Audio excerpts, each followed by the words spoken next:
Good afternoon, greater Philadelphia area. This is Toole Time Real Estate Radio on WWDB 860 AM. I'm Tom Toole. She's Sarah Tymon, and we both work at the Tom Toole Sales Group at RE/MAX Mainline, the number one RE/MAX team in Pennsylvania since 2018. We have got a couple questions I'm going to ask the audience here. I want to get your take on this, Sarah, as well. If customers and consumers are misinformed by feeling a recession would make them more likely to buy. We've got more listings bans happening from Redfin, and a big company that's conspicuously absent from this debate. And we're going to try something new today. On top of some additional news, this just broke that Philadelphia has a bill in place to raise the transfer tax again. It's already really expensive. This just happened, yeah. And we're going to be talking about the new listings we have coming to the market and where our open houses are this weekend throughout the greater Philadelphia area. So if you get some value out of this or you like what you hear, make sure to subscribe to the channel, hit the bell for notifications. And if you want to schedule a call with our team, you can do that with the link in the comments and talk to Sarah so you're not misinformed about what's going on in the market. So welcome back, Sarah. Thank you. Thank you. Recharged and refreshed, I'm hoping? Yep. Ready to go. All right. Love it. Well, you were working hard while you were gone. What'd you sell? 3 houses while you were gone or something like that? Yeah. Incredible stuff. That's the kind of agent you want. So knowing that you've been in kind of the weeds here, not the weeds, but the trenches, there's this article that came out, and this is from a survey with Realtor.com. And it said it comes out, and it's their site visitor survey from the first quarter. 63.4% of home shoppers expect a recession within the next year. And 30% say it's going to make them more likely to buy. What do you think about this? I don't believe it. That's going to make them more likely to buy. I think that motivation and like your circumstances always trump whatever else is kind of going on for like whether or not you're going to make a move or not. As certainly all of these different pieces like impact what you can afford to do, what your comfort level is. But I think the key piece is always motivation.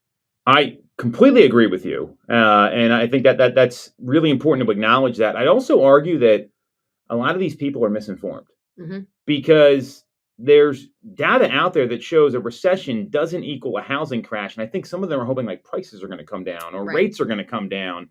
And that's where it's so critical to be able to talk to your clients with data. And there was this report out there, what happens to home prices during a recession. This goes back to 1980. So in 1980, prices went up 6.1%. 1981, they were up 3.5%. That was the first recession during that 40-some year period. 1991, prices were basically flat. They were down 1.9%. 2001, prices were up 6.6%. 2008, the only notable drop in pricing, 19.7%. We know why that happened because of the financial crash. And in 2020, when we went through a recession, prices were up 6%. So it's pretty clear to me that the data supports that prices are going to continue to go up, especially in the Northeast. Are you hearing this in the field right now? I mean, obviously you're selling homes, you're doing transactions regularly, but are there people that are kind of giving you this objection, or are you hearing this at all? What's going on in the field? To be honest, I really haven't heard a ton of this, of like, I'm waiting, like, I think the recession's coming and that's when it's going to be the right time for me to buy. Okay, good. That means you're working with the right people. That probably helps.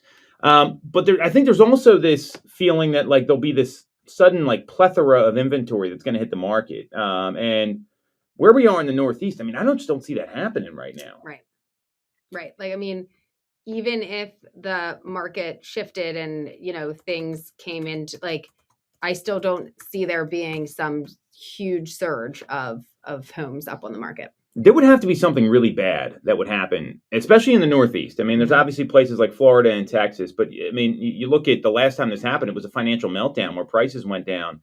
When we saw inventory drop, there was that period in 2020, but then it bounce right back up. So, and when you look at mortgage rates during a recession, mortgage rates do decrease in recessions. I think that's part of the government stimulus to try to bring things up, but we don't want to see that low rate environment because that means there's something bad happening economically right now. Right. I mean, and I would argue there that let's say there, and nobody has the crystal ball, but that rates are going to come down, a good bit next year, get the house now and refi while you have the options, while you have before, because if prices aren't dropping, what you want to do, you want to secure the home and then lock in when the right rate comes along, lock it in. As long as you can afford where it's at with the current situation.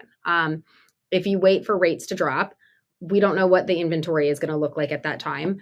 And, typically when rates come down, prices can people get more competitive with their offers. So you're not necessarily getting your monthly payment may not be changing.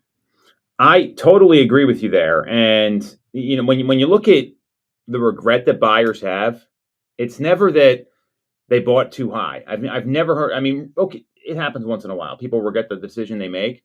But if you look at the magic formula, we've talked about this. It's, can you afford the home? Does it fit your budget? Are you going to be there for 5+ years? And does the property work for you?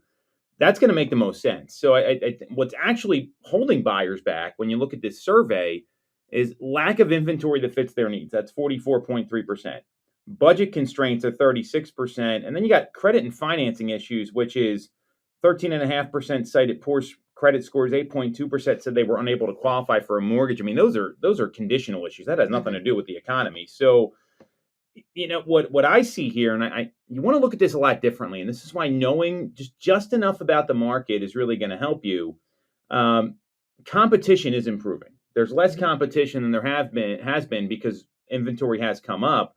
In Q1, 7.7% of buyers identified overbidding as their top concern, down from 10.4% a year ago. And homes are spending a little more time on the market. Not much. It's up 3-4 days. It's not anything that's substantial, but it's longer.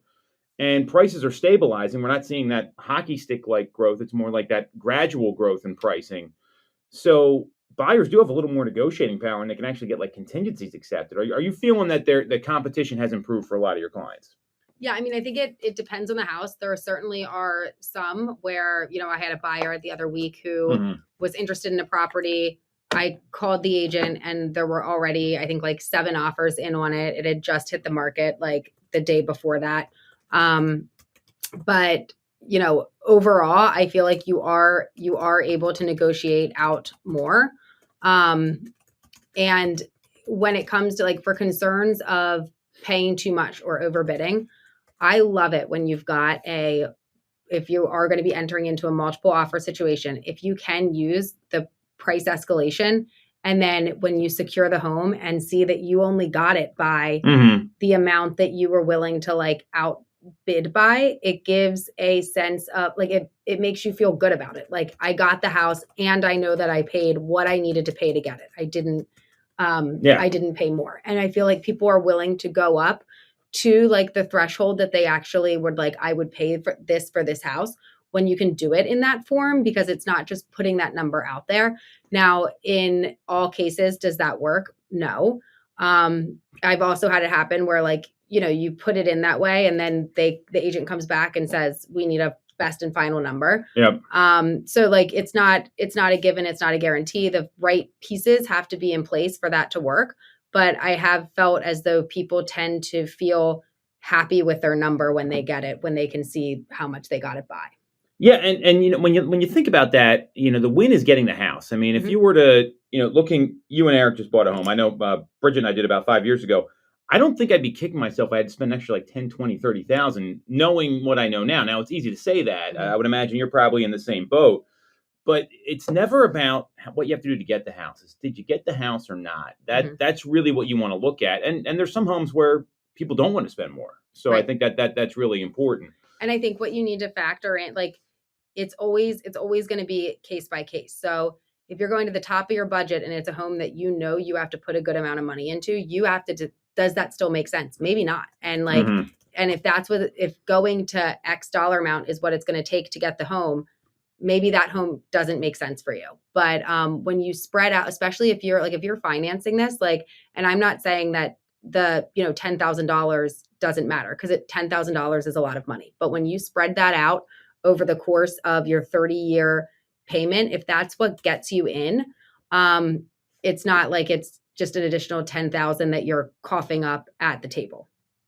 I agree. It's not out of pocket for sure, and that's why you got to be careful when you see these kind of headlines. So to me, what you should be looking at as a consumer is this isn't a conversation stopper. It's actually a starter because you got to get clear on your local market information, and lower competition piques my interest more than anything else. That's what I'd be looking at. That's what I'd be talking to my clients about, and that's what we're talking about on a regular basis. And you can use this data. I mean, if you look at just what's going on week over week, if you look at the weekly statistics report that comes out, and let me find it here, from Bright MLS. So, I mean, this is a pretty large area, and it shows exactly what's going on with showings. And you can see that. I mean, showings were, where was it here? Of course, now I don't have it. But showings have been down year over year. You've got more price adjustments and price cuts than what we've seen in the past. So there's some good things happening here. Showings are down as of May 6th through the month of April, 7.1%. So I mean that's substantial. This for the same month in April, they're down 8.6%. So there are some things that are pretty intriguing here. And, it looks like rates have kind of settled down again today after another rate scare last week. So for all these reasons, I'm pretty clear consumers they're just misinformed right now. And they're getting a lot of bad information. So how do you deal with that when someone tells you something is totally wrong and you want to be nice about it? Obviously you're trying to win the business. What's your approach there? Yeah. I mean, it depends on what it is that they're kind of bringing up. I think if it's a buyer that I know there's a home out there that really does fit the, a lot of their checklist items, and it is maybe priced higher than where they would want to be at. If it's been on the market for a little bit, let's still go take a look.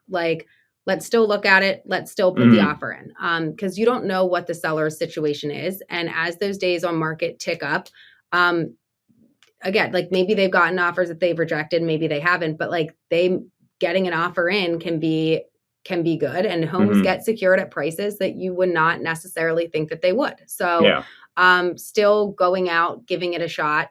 Obviously then providing if there's data that you can show them that, paints a, clearer picture of what's actually going on, being able to provide that and show that is helpful. I also feel like giving case studies as examples of, hey, this has come up before and listen to how this played out. Yeah. And being able to give real life examples of things that actually happened, can kind of I don't know, put people at ease. I totally agree with you because I think storytelling works really well. And what happens in real estate has happened before. Most of these things that go on, they're not brand new. So the 30 years calm down. I don't buy this. And if you're feeling like a recession's coming and it's going to make it better for you to buy a home, I would be really hesitant on that. And you got to get connected with someone that knows the local data, because it could be a big mistake waiting, because you're just going to pay more later, especially in the Northeast. So, right. I mean, anything else you feel like we need to cover here? I mean, I know, Ray Dalio came out and said, and I got an interesting story about him I'll share, but he came out and said, you better fear the 10-year, and this is after Moody's downgraded everything last week, the U.S. credit, and he's saying you need to be afraid of the bond market because of all the U.S. debt. Does that have any weight here? Do you think rates may skyrocket because of that? What's your take, Sarah? I don't think so. And I also think that there's something to be said for not way overthinking everything. You can't play out every scenario of how everything could go based on just different headlines or different so-and-so said this or whatever. I think, don't take yourself out of the opportunity to win by just overthinking it and coming up with different scenarios that may or may not be something to be concerned about. So yeah, I think talk to people that know what they're doing. Talk to people that will work with you and help you through the process, and just kind of take it one step at a time. Could not agree more there. And this is why you got to know what's going on. I mean, you're in Florida. I was talking to my cousin this week, and he's got a home in Bonita Springs. And he's like, oh, I'm thinking about buying something else down there. I'm like, great, good timing. There's a lot of inventory. We're not seeing that here. And I think it's where you got to get the local information to really understand all this. I don't see. I think Ray Dalio's being a little bit of an alarmist here. I like him. I've read his books. I think it's really smart. I think he's a smart guy. Although, the company Tomo.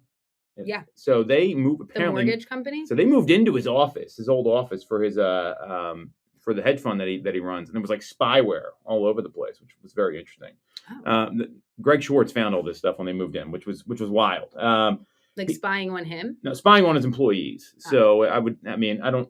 It's very. Can you imagine like someone's listening to you all the time? I'm sure they are. Oh, yeah, we're not that sophisticated at our company, Sarah. I don't think that would build a lot of trust. Yeah.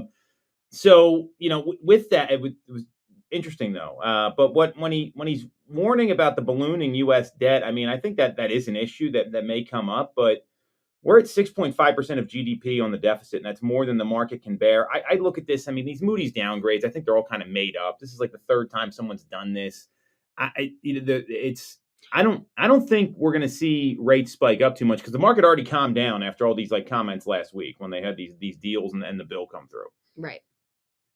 And I think a lot of that stuff is outside of the control of your average consumer, like if your wife's pregnant with twins and you're in a 1-bedroom apartment, I don't think you're worried about what's going on with the national debt. That's just my point of view. Now, some people may be. I don't want to say that's everybody. So sure. Consumers, just be careful what you're listening to. This is, it really demonstrates the need to talk to a professional like Sarah. So if you need to get in touch with her about the local information, you can do that with the link in the comments. We're going to take a quick break. We're going to come back and talk about this ongoing listings ban. There's some clarity around it here. And the reason I want to bring this up is not from a national level, but I want local sellers and buyers to understand where they can get all the right information. So we'll talk about that next on Toole Time Real Estate Radio on WWDB-860 AM. Welcome back to Toole Time Real Estate Radio on WWDB-860 AM. I'm Tom Toole. She's Sarah Tymon. We both work at the Tom Toole Sales Group at RE/MAX Main Line, the number one RE/MAX team in Pennsylvania since 2018. We've got more updates on these listing bans. And the reason I want to talk about this is because I want consumers to very clearly understand what could cause their listing to get banned. And we've seen some other people kind of jump on the bandwagon here. So first, and if you get some value out of this, make sure to subscribe to the channel. You want to talk to Sarah to make sure your listing doesn't get banned from Zillow. You can do that with the link in the comments. So Zillow came out with these FAQs, Sarah, and I'm sure you've been following this closely, that they're having this rollout of the new listing access standards. And a lot of people are up in arms. I want to be very clear. These companies can do whatever they want. Mm-hmm.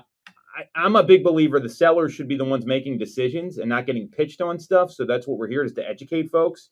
Everyone's got their own business model. We're going to do what we think is best for the client. That's how we run our business at our team and our organization. So tomorrow, Zillow's going to start notifying agents about non-compliant listings. These are only warnings, and they're going to come via email and a phone call. And then June 30th, the enforcement will begin, and the third non-compliant listing and everyone thereafter will be blocked from Zillow and Trulia for the life of the listing agreement with the current office. Any listing that meets the standards will stay live, even if the agent has other listings with violations. So they're not going to blackball the agents. Here's what's allowed.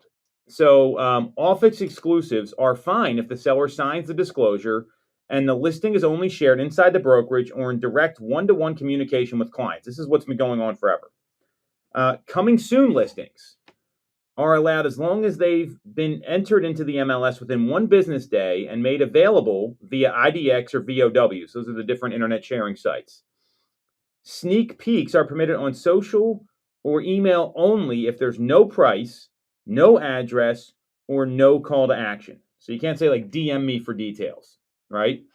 What's not allowed is publicly marketing the listing, even a yard sign or a post on your site without MLS entry within 1 business day.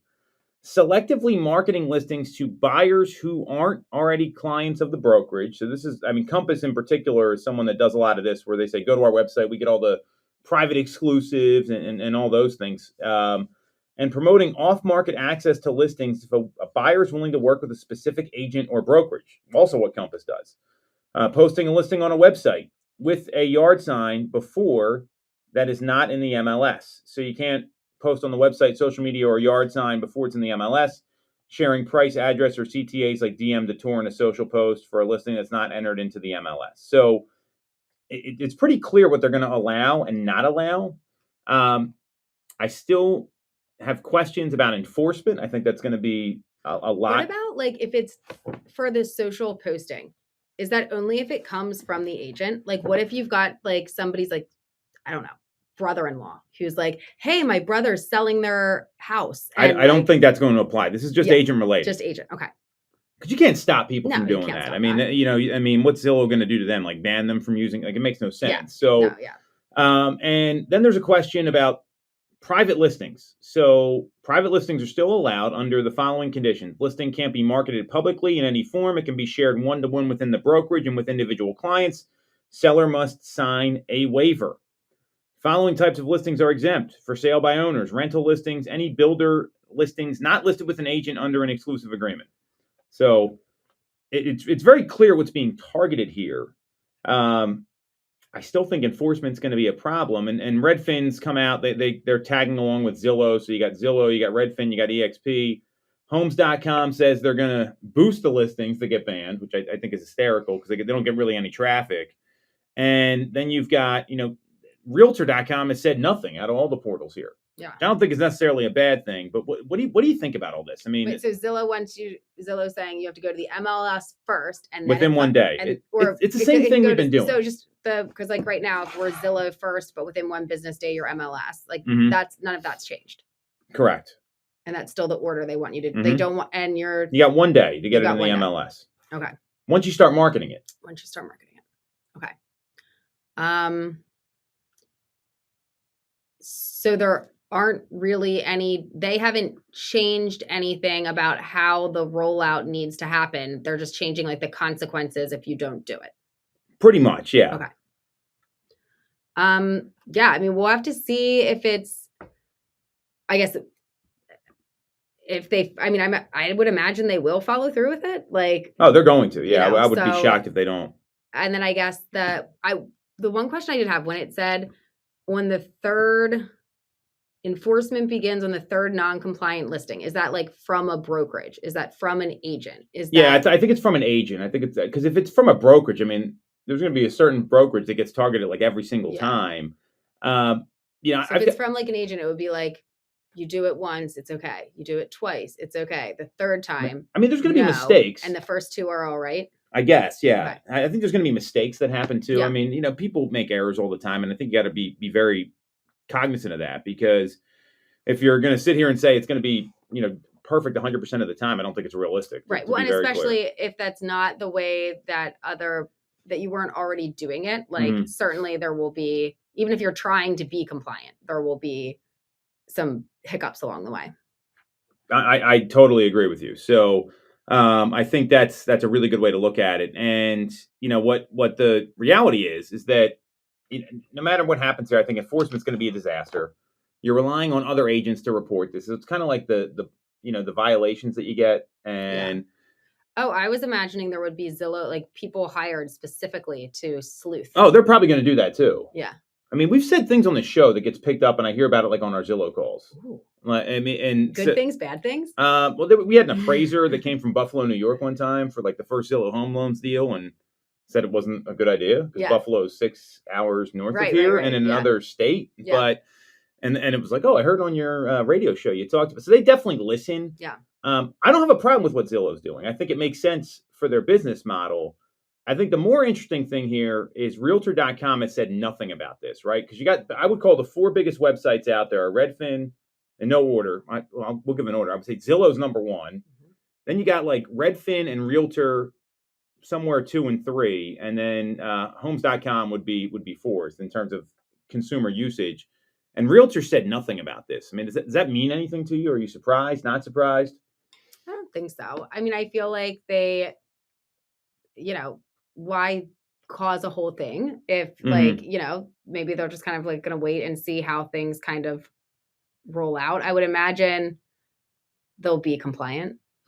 I love your take on that because I agree. I think this whole argument is stupid. I think people are so worked up about this, and it's well, and Zillow gets to say how the rule goes to use. Like Zillow's not saying that you have to use. Yes, correct. So like if you want to use Zillow and you see value in that, and you are offering that as a tool, you have to do what they say. I agree. This isn't a a public database or forum. So yeah, like what's the point in like openly just like, either do it or don't do it, and have it or don't have it. And Zillow's obviously got some skin in the game because they want all the listings on their site so they can get all the leads and all the consumers. Like I get all that. I like that Realtor.com is just sitting on the sidelines. Yeah. I'm a big fan of this because I think people get so worked up about these things. And obviously we're talking about this to educate consumers, because what I wouldn't do as a seller is be okay with my listing possibly getting banned. I would not be cool with that. And based on how this is getting explained, I know some people are just signing the form. They probably don't even know what they're getting into. I think that's probably fair to say. So yeah, if you're a seller and you're talking to an agent, I would ask the question, hey, am I going to be banned from Zillow if I follow your marketing plan? I think that's a great question to ask. It's not like you can't like down the road then opt in. Mm-hmm. It's either like you're doing it from the beginning or you're not allowed to do it. Yep, I totally agree. And it's like, then you have to hire another agent. You're changing it. That just creates so many problems for a seller. So I would find out, am I going to be banned from Zillow if I follow your marketing plan? That should be like an interview question everyone should be asking. I wonder if there's stats out there too for places that did not initially use Zillow and did it like privately and then ultimately added it to Zillow and then got the home sold. Well, if you look at the off MLS study that Bright MLS has, I mean, that's, if you're not on the MLS, you're typically not on Zillow in most cases. So, and I mean, that's a 13 to 17% delta of what they could get if they were to sell it with an agent who's going to really aggressively market the property like you and I would, or our team would. So that's a data point. Yeah. Because I guess I'm thinking of like people who didn't and then did. I don't know if that makes sense. Yeah, no. I mean, and it's going to be tough, like because they use the IDX feed up until this happened. But I mean, you could that's the only data point. Otherwise, we're just guessing here. So if I'm a seller, I'm asking that question, especially when I'm talking to a Compass agent or somebody like that, because I think I shared this on the show here. There was a consumer we interviewed for the listing. We didn't get it, and I didn't know where she was at when it came to signing.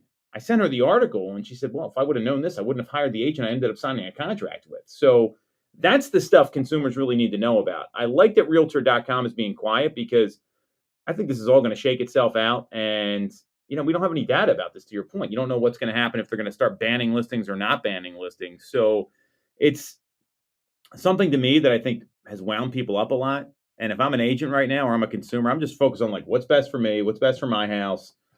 Don't get wrapped up in all this, but as a seller, like I'd want my home on Zillow if I'm selling it. I mean, or I wonder if they almost, and I don't know that a seller would think to put this in, but I would almost want a shorter listing contract. Like if I was going to go with an agent who was not going to put me on Zillow, I wouldn't want to be stuck or like locked into a 6-month contract with them that I can't get out of. If 2 or 3 weeks in, I'm like, kind of wish I was on Zillow. Well, Zillow is the Google of real estate. The web traffic with Zillow is undeniable. So if you're going to say you're going to do this and everyone says, well, it's an experiment, it's a testing period. I mean, you don't really know till you get all the buyers that are involved. Right. But like, and at the same time, like you don't want to be the guinea pig. I agree. For most sellers, this is not going to make a lot of sense to be banned or not be on there. Occasionally, if you're like a celebrity or something, which we don't get a lot of around here. We don't have a ton. You're a celebrity if you're like an athlete or you're on the local news is what I found. That kind of sums it up. I mean, and then the occasional people that live around here, like Bradley Cooper, right? He's the big fun. But you get my point. And so for the average seller, I just don't see this making a lot of sense. Like it's just not. And some people have to kind of come around to the fact that you need great exposure to get a great result when it comes to selling your home. Right. Because I mean, like if you were in LA or you were in somewhere where like the celebrity factor is much more, makes up a larger, that could be a bigger factor. Like here, it's really pretty minimal. I mean, we've worked with some people that are, I would say, higher profile folks than you would expect in the market. we didn't really do anything. I mean, it didn't change much. Right. But like the percentage of people that is a thing for is. Okay, I can count on two hands how many times that's happened, and we've sold over 3,000 homes. So there's your answer. I mean, this is a pretty big sample size here. So, hopefully this is kind of the end of this debate here. I mean, I just don't, as a seller, the big takeaway for me is, am I going to get banned from Zillow if I follow your marketing plan? I think that's a great question to be asking folks right now. Yeah. So we're going to take a quick break. We're going to talk about two things locally here. One, there's a bill in front of City Council that's being considered right now, Bill 250211, which would increase the transfer tax from 3.278 to 3.578%. We'll explain what that means next, as well as the new listings we have coming to the market and open houses this weekend. If you want to get first crack at these properties, they're all pretty incredible. We'll break it down next on Toole Time Real Estate Radio on WWDB-860 AM. All right. Welcome back to Toole Time Real Estate Radio on WWDB-860 AM. I'm Tom Toole. She's Sarah Tymon. We both work at the Tom Toole Sales Group at RE/MAX Mainline, the #1 RE/MAX team in Pennsylvania since 2018. We're going to be talking about the new listings that we have coming to the market, both what happened last week and this week, as well as some open houses this weekend. So I don't know how familiar you are with all these properties, Sarah, but let's just kind of run down the list here, and then we'll talk about this transfer tax. So we've got 4 new listings coming to the market here. The first one, this is pretty incredible. Have you seen this home that Adam Lavin from our team's bringing to the market? No, it looks impressive, though. It's pretty nice, yeah. So it's 895 Bainbridge Drive in Westchester. This property is going to be offered at $1.95 million. And when you look at the information here that's available, I mean, this home's pretty incredible. It's got a big circular driveway out front, a lot of upgrades inside the home. It's located, of course, my computer froze. Here we go. So when you look at some of the features of this property here, I mean, it's got a big expansive backyard, big 2-story entryway when you come in, a lot of custom woodwork, hardwood floors throughout. The kitchen's been upgraded. It's got a big center island. I mean, looks like what most people are trying to find in the marketplace right now. I mean, what's your take on that? Yeah. Do we know what's the square footage? Yeah, we're going to pull this up here. So let's get to the right listing. I should have prepared a little bit better for this. This is the first time we're doing this, so we'll know for next time. I can pull it up too. Yeah, let's. So it's at $1.95 million. There's no open houses. This is by appointment as of right now, and that's going to be launching on Friday. It's currently in the MLS, so we're all compliant. No issues there. And let me pull it up here. Here we go. We know what to do for next time. I'm going to have all this ready to go. So it's 6 beds. Yeah, 5 full, 1 half bath. Go ahead with the square footage. 6,075 square feet. Just wanted to see if it's got a 12-acre lot. Wow. So, I mean, this is pretty incredible. It's located in Thornbury Township, the Chester County portion of Thornbury Township. And you got some water views there, too. I mean, there's like a stream in the back. I mean, this is a pretty incredible property. So that's going to be on the market at $1.95 million this weekend. And it's in kind of a small neighborhood, and then it's got a lot of land in the back, obviously, with views of all the land, which is pretty wild. I mean, you don't usually see that. Right. So really great property there. You want to see that one, you can schedule a call with us. The next property we got coming to the market, Sarah, why don't you pull these up and explain them after I announce them? So we've got 116 Price Street, also in Westchester. This is in Westchester Borough. It's a twin with parking, and it's going to be listed at $750,000. It's a little over 2,000 square feet with 5 bedrooms. Look how close this is to the university here. I think this is. Wow. I mean, it's like right downtown Westchester, and you got 2-car parking in the back, which is again very unusual. That's great. I'm just like clicking through the pictures here too. Having the parking there, I feel like is pretty clutch. So 5 bed, 1.5 bath. Almost 2,000 square feet. Yeah, I think that'll probably, I think that will get some interest. It should. I mean, that would kind of be the hope, right? And I think the thing is, parking in Westchester is at such a premium. So That's obviously a price. So that's going to be at $750,000. It's 116 Price Street. There's going to be an open house at this property, 12 to 2 on Saturday. Tim Cease from our team will be there handling the open house. So that's something you can certainly check out as well. This next home we've got coming to the market, this one's in Delaware. I don't know if I can pull that up. It's in the MLS. Okay. So it's in Wilmington, Delaware. It's 201 Dogwood Slope Road, being offered at $3.3 million from Ryan Hunsaker, one of our duly licensed agents that we have.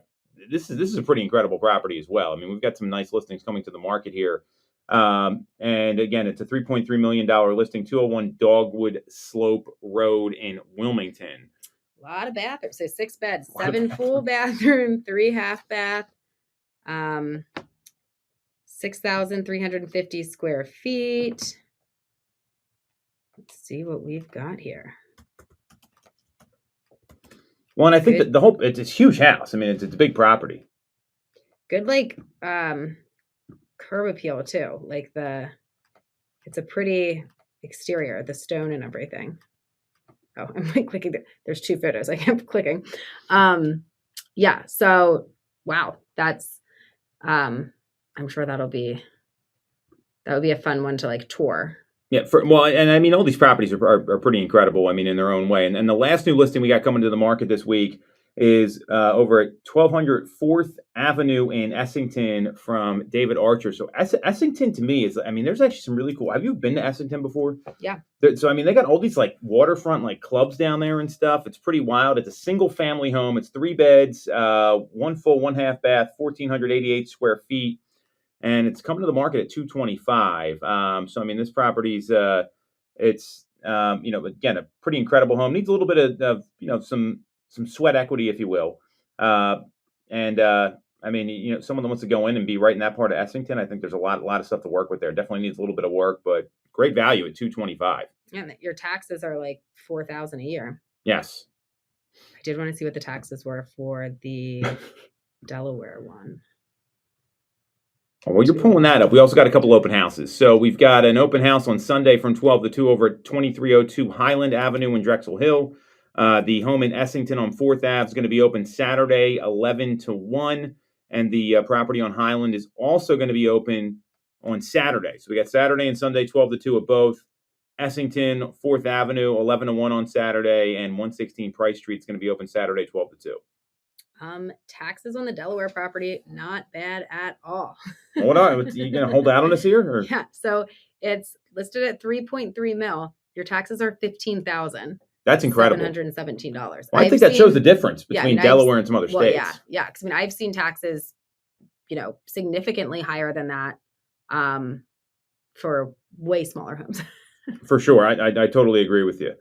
Some other listings that came to the market last week, if you want to get some information on these, we've got a property in Exton on Timber Springs Lane, listed at $714,000. This has a beautiful in-ground pool right in Euclid Township. We've got a home at 209 Beech Tree Drive in Broomall asking $950,000. Then a property in Philadelphia on West Clearfield asking $140,000, and 1053 Tremont Drive in Glen Olden asking $249,900. All great listings you can check out right on our website. Or if you want to get into any of these, you can schedule a call with us with the link in the comments, and we'll get a tour booked. So a little bit of something for everybody. Well, we're trying to bring as many listings as we can to the market. Obviously, everyone wants listings, and when you're able to share this stuff here, it helps. So if you're interested in moving to any of these areas, schedule a call with us. We'll get you connected with Sarah, and we'll make sure we can give you some tours of these beautiful homes that we're bringing to the market. There's an interesting story out there, Sarah, and full disclosure, I saw this on Facebook on the way over here, so I had to verify it on my own. Mm-hmm. And it's from another real estate agent in our market. There's, it's called Bill 250211, and it's amending Chapter 1400 of the Philadelphia Code, which governs realty transfer tax. So it's framed as a measure to support affordability. Now, it says here they're going to increase the realty transfer tax from 3.278% to 3.578%. I don't think that number sounds right. Well, so I think what's happening here is that transfer tax typically has a component with the state. Okay. And the county and the city. Okay. This is the city portion, right? Because the states usually Like if we were to pull up a 'Cause if settlement we were, sheet. right, because if we're usually 2.14% per side for a Philly deal, yeah, I guess we'd have to pull up and see what portion of that is what. Well, and I'm going to do that right now. So because you're right. We always look at the total, right? Yeah. It's like when you looked at the taxes there. Well, there's the school tax, there's the county, Right. and then there's the It's township like, what do you or care something about? else. What are the total taxes? Yes. You know? So typically what's happened, and let me just pull this up here. I'm just going to pull up anything in Philadelphia that's closed. I know exactly which property I'm going to look up. Let's see. Manayunk Avenue. If I could spell it, that would help. 4136. All right. So this is all closed out. It's done. So this is from the settlement sheet for a home we just sold in Manayunk and Roxborough. So the transfer tax, see, we're right on here. So you got the state portion that comes in. That's about it looks like it's, what was the price on this? 707. So it looks like it's about 0.5% goes to the state and the rest goes to the city. So, and let me just do this math here. And I think this might add it up. This is what the stuff you got to think about as a real estate agent. So what is this? 11595 divided by. Got it. All right, and then times 2. Yes. All right. So this actually is right on. So for each side, previously it was right in line with this 3.278%, because it's half and half. So they're going to be upping that by another 0.3%. Philadelphia already has the highest. So what will that, because math is not, what is that number going to be then instead of 2.14? So it's right now it's 4.12, and you're adding basically 0.3%. So it's going to be 4.42% divided by 2.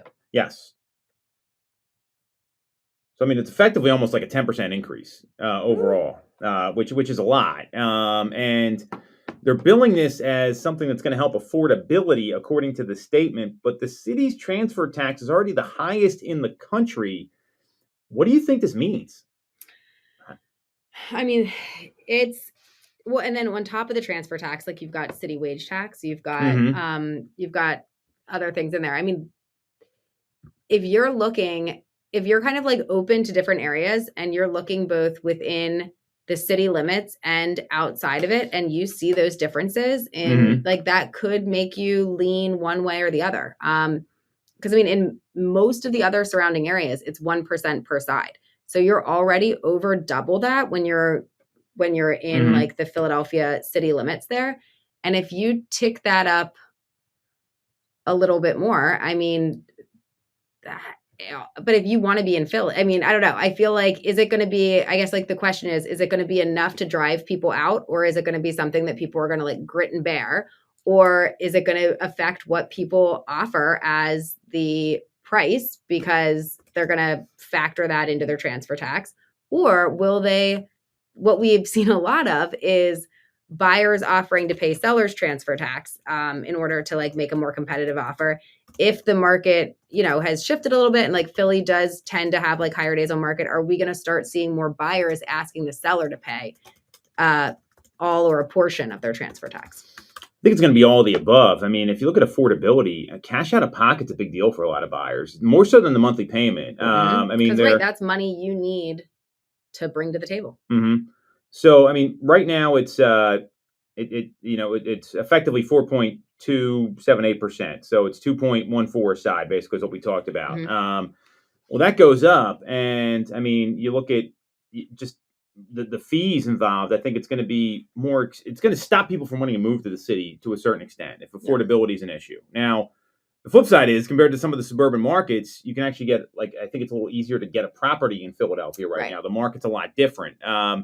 So, I mean, the city's got some issues when it comes to taxes. So this was this article came out on WHYY in March, and she was talking about balancing the city's books during some financial uncertainty. So they go over all the different ways they hit you. So by 2039, there's like a pension debt that's going to have to be repaid. Collects 5.81% on taxable net income. That would decline to 5.5% And in 2039, it would drop again to 2.8%. Because I think a lot of high earners in the city, like I wouldn't want to live in the city. I mean, you recently moved out of the city. It was like getting a raise on your taxes, even though we bought houses and did all those things. Right. I did it a much longer ago than you did. But so there's that. Then there's the net profits tax on Philadelphia businesses, and it's 3.75% for residents and 3.44% for non-resident businesses. There's no change proposed there. And then this increase in transfer tax, it's to try to generate $1.9 billion in the fiscal year 2025. And the biggest source of that right now is city wage tax. So, I just, all these taxes are going to drive people out of there. Right. Well, and it's interesting. I have had 2 situations recently of buyers that were relocating from out of state, where they were even like, not just at like, oh my gosh, it's 2.14% per side, but they were like, why am I paying transfer tax? The seller pays transfer tax. So I think like in some other states, maybe the standard is New Jersey's one of them. New Jersey, the seller just pays. Yeah. So like if you are, because I would imagine, some of the, like if you're relocating into the area, being in like a hot Philly neighborhood is like exciting. And that's probably a place that you're going to look. So if on top of the fact that you're not used to having that be something that you, especially if you have like bought, sold, whatever in the past, if you're already not used to paying a transfer tax and then you're going to tax and then it's already high and then it goes up again. I mean, that might make you want to consider other areas. Well, and you think about it too. I mean, you look at the long view, you're already paying a wage tax. Let's say, and there's some data out there that's really important to acknowledge where it talks about like when first-time home buyers enter the market. A lot of first-time buyers are going to buy something in a city. I think they're more likely to. They don't have like kids and husbands and wives and households to take care of. So the median age of first-time home buyers just since 2020 went from 33 to 38. So that's a big jump. And even back in 2012, it was 31. And when you look at the median age at first marriage, well, right now it's like 30 years old and 28.6 for women. So it's 30 years old for men, 28, 29 for women. So you see household formation changing. Well, these people aren't even buying something yet. They may just skip these first-time buyer properties altogether. Like think about a condo or something, or like a one-bedroom. And they may just go right to the suburban place because they got to send their kids to school. And these are all issues. So I think it's a dangerous place unless you plan on living in Philadelphia long term. I think this could drive some of these growing families out of the city and into suburban markets, which doesn't really help with the inventory challenges we've got in suburban markets. I mean, everyone's looking for a single family home now. Right. So this could cause even more demand for single family properties, which is all the more reason consumers are misinformed based on our first segment. Yeah. I think there's some real negative impacts here. I mean, so when you were moving out of the city, this was what, 4 years ago, 5 years ago? What was it all about? Family planning? Like, what was your thought process? Yeah, I mean, we had a 1-year-old and we were out of space. So it was either going to be, we're going to have to buy something else in the city or we'll move out. And like Eric and I are both from Lancaster. Sure. Like we loved living in the city. We were sad to leave the city. Like we really enjoyed living there, but just for like space and, even just for like, as you like street parking versus pulling into a driveway, once you've got kids is different. And yeah, so I think it was like, that was the right move for us. We really didn't consider moving anywhere else in the city. It was like, all right, we're going to go get the yard and get the space. Plus our dog Lou, loved living in the city because of all the pets he would get on the walks. We were like, we got to give this guy a little more space. Well, I think, and that's, I think a lot of what people are going through, it's like, where are they going to be? It's that 5 years, right? You probably going to live there a couple more years, but I mean, now you've got another baby on the way. I mean, it wouldn't make sense, right? And I think there's a lot of people that are in that same spot. And I mean, school cycles are a factor because I think it's either got to go private school or you have to get in one of these like better catchments in Philadelphia. I mean, there's also remote work, so people don't need to live down the city as much anymore.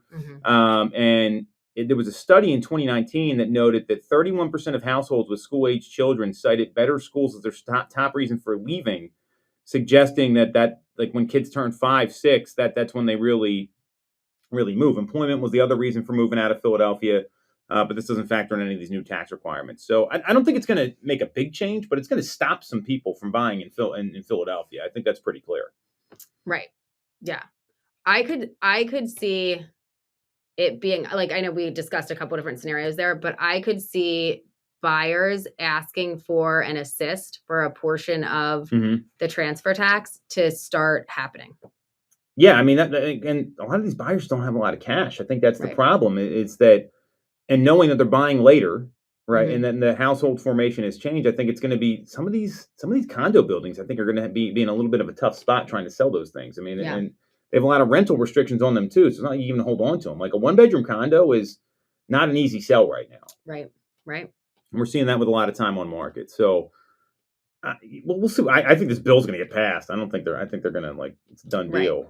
This is what the mayor was planning, and she's done some good things when it comes to at least cleaning up the streets and crime and that sort of stuff. So, I mean, the budget is an issue in Philadelphia. I mean, they don't got a lot of money down there. That's for sure. That's all we got this week, Sarah. All right. So you want to follow Sarah? She's at Ty_TyTime on Instagram. You can follow me at Tom Toole 3RD. And we're streaming live every week on YouTube. You want to get in any of those open houses or want more information on those listings, make sure to schedule a call with us with the link in the comments. And we'll see you next week on Toole Time Real Estate Radio on WWDB 860 AM.